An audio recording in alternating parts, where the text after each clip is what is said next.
Hi guys, today in this video I will be looking at the MoFang Jiaoshi Mirror S and Windmirror. Both of these cubes are currently $6 on thecubicle.us, which is a great price for 3x3 shape mods, and both of these cubes are available in silver and gold. Now to start with the Mirror S. I'm not quite sure what the S stands for. I'm guessing it means symmetrical because it's kind of like a symmetrical mirror box. However, MoFang Jiaoshi does have a tendency to, and MoYu in general, of just putting random letters at the end, kind of like the MF3S, MF3RS, so it might just be something like that. Now for both of these puzzles, the turning is excellent, especially for a 3x3 shape mod. It has pretty good tolerance and everything, so I won't be concentrating on those aspects of the puzzle when doing the review. So this one, even though it's might seem like an easier mirror box because certain pieces can go in more than one spot and it's still solved, that doesn't necessarily mean that it is easier, because that also implies that it has certain parity issues.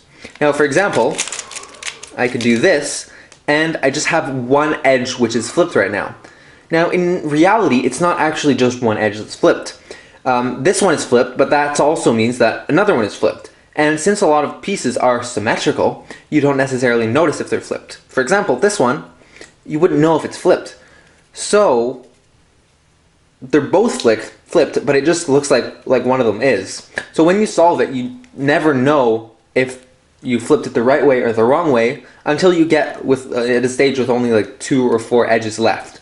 And that is something that's very annoying. And the same situation can happen with the corners. For example, this corner is symmetrical, but this one is not. So if I twist both of these, then it looks like there's just one corner that's twisted wrong.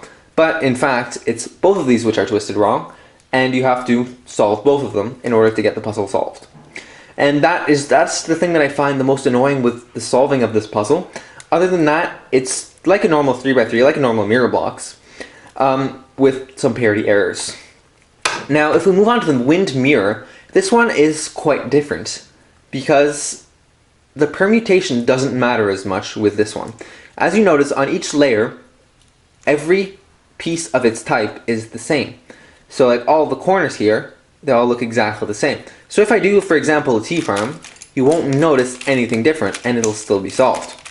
Like this. So if I do something like C-fop, then when I do the cross, it doesn't matter which edge I put where, as long as it's an edge of this thickness and I orient it properly, it'll go wherever. Same with the corners, and when I do F2L, it doesn't matter which edge I use. It doesn't matter which corner I use, as long as they go somewhere on the bottom 2 layers. And then once I solve OLL, it's just solved. You get a PLL skip every time. So this one is significantly easier than this one, and even though they're both fun to solve, this one's definitely more of a challenge. So if you want to challenge yourself a little more, go this one. This one is fun to play around with as well. And both of these puzzles look pretty cool. They're shiny and everything.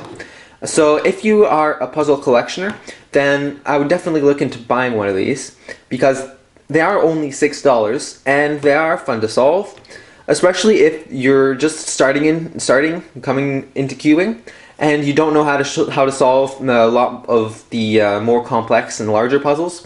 This is a good puzzle to collection that you will know how to solve because it's just the same thing as a 3x3.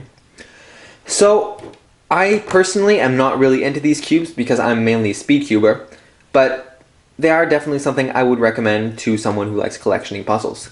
So those are my final thoughts on these cubes. I hope you enjoyed the video and see you next time.